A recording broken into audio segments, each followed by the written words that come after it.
Reddit қолданушылары, әлемдегі уақыт 24 сағатқа тоқтап қалса не істейтін едіңіздер? Видеоны бастамастан бұрын достар TikTok профильге кіріп, менің YouTube арнама жазылып кетіңіздер. Жаңадан шыққан видеолардың барлығы біріншімен YouTube'та шығады.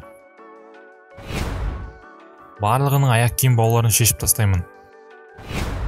Көршілердің үйіне барып, барлық заттардың орнын ауыстырып тастаймын. 24 сағат өткен соң олар не болғанын түсінбей шок болады.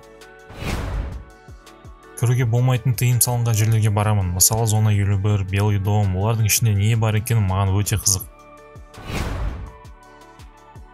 Мен барлығын тонаймын және қопарамын. Содан кейін асықпай тыныш ұйықтап аламын.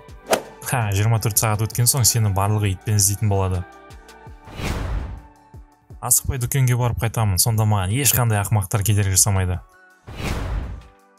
Парламенттің жиналысы болып жатырған жерге барып, маркермен барлықтардың түрлерін бояп кетемін. Ол мен әрі қарай ұйықтай беремін. Ең үлкен кітап дүкеніне барып, оқығым келген кітаптарды ұрлап кетемін.